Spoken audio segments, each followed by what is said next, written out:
Giallorossi. It's Talk Calcio TV. As you know, the game's just finished. Barcelona 4, Roma 1. It has been another bad night for Italian football against Spanish opposition in the Champions League. Now, we was hoping last night, we thought Juventus would have given Real Madrid a go. They were humiliated on their own ground, 3-0. Yeah, spectacular goal by Cristiano Ronaldo. We kind of expected Barcelona to beat Roma tonight, but 4-1. I said last night the key thing was taking this tie to the Stadio Olimpico with still being in the match, still something to play for. And I think that is all but extinguished. Barcelona weren't even at their best. Didn't even have Moussa Dembele playing. But, they probably didn't even get out of second gear. But they still absolutely crushed Roma 4-1. I've got to say that scoreline is a bit harsh, I'll be honest. But, what didn't help, I'll admit, I'm not making excuses because we know how great Barcelona are. When you got Messi, Suarez, Iniesta, Rakitic, the list goes on. Roma, of course, were without this man here, the Ninja Radja Nainggolan. He was injured. He was watching from the stand. Next to this other great legend, Francesco Totti. He can't put on his boots anymore. He's called time on his career. I've got to say, the game was first half. Roma were holding their own.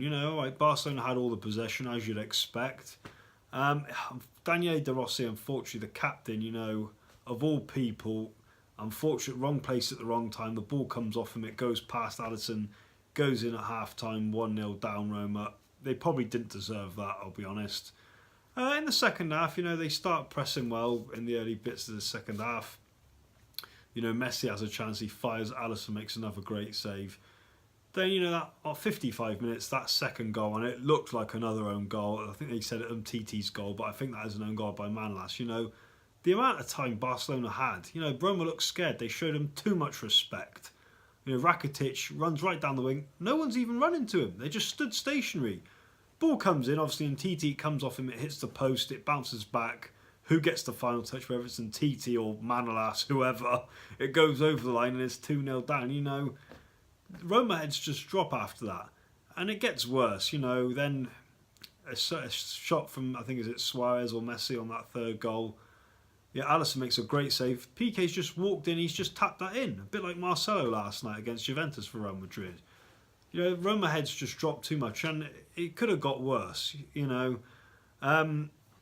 Roma did have some chances. Okay, Ter Stegen made one error, but he got back in time to save from De Frel. Edin Dzeko does get one goal back on 79 minutes. Now that away goal, 3-1. Roma going back to the Olimpico could look and say, we're still in the tie here, Perotti then had a shot before that. If that had gone in, Ter Stegen does make a great save. So, they get the goal by Dzeko and you think, all to play for going back to the Stadio Olimpico. 86 minutes, once again, ball into the box. Fazio needs to put his foot through that. He needs to clear it first time. Bad first touch. Suarez controls it. It's in the net, 4-1. Now that has just extinguished any hope of ever cut any game in the second leg now. Roma, I've got to say, great as Barcelona are, Roma were absolutely scared of them tonight. It's about having a go. The fans that travelled from Rome to Catalonia, give them something to cheer about, seriously. But Roma are just afraid of Barcelona. As good as they are, let's take nothing away from them. That's why they're one of the best footballing sides. I expect them or Real Madrid to win the competition this year. But, it's about having a go at least. Don't just down tools and just roll over like they did. It could have been worse. It could have been 5 or 6-1, and that would have been humiliation. But, Roma's heads just dropped too easily, in my opinion. That second goal is a fine example how they were just scared, and they gave Barcelona all the time in the world. So I think one other thing it does prove this week in the Champions League, for years, Italy over Spain, we had the better national team, we had the better players, we had the better league, we were better in Europe. Well, not anymore. Spain have overtaken us and they're levels above Italy now in not just national team, La Liga and Serie A, but in the Champions League. It is the Spanish teams who are just superior probably to everyone. Now, of course, there is 2 Premier League teams left, well, there's going to be one after this quarter-final tie, but I think to see past Barcelona, Real Madrid, I can't see it right now, that's for certain. As for going into the second leg now, which looks like mission impossible, for Roma to score, needed to score 3 goals on their own ground, win 3-0 clear. Barcelona could have an off day, but the way they played tonight, I can't see that happening. If you're Eusebio Di Francesco, of course, Roma have a bit of a busy schedule coming. Of course, they've got Fiorentina Saturday, the second leg against Barcelona at the Olimpico Tuesday, and then of course they got the big Rome derby at the weekend following.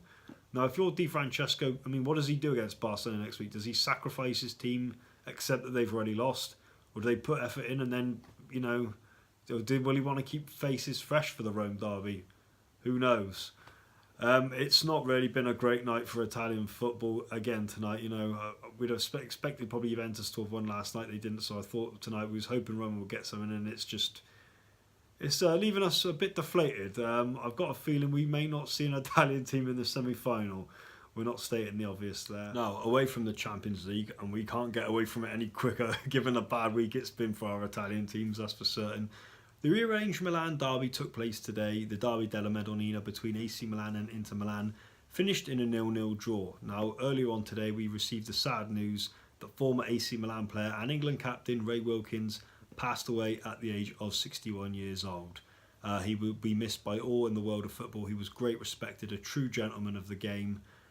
Usually where we ask you to like, comment below or subscribe, we ask you to leave a message at the end of this video paying your respects to the man that was Ray Butch Wilkins.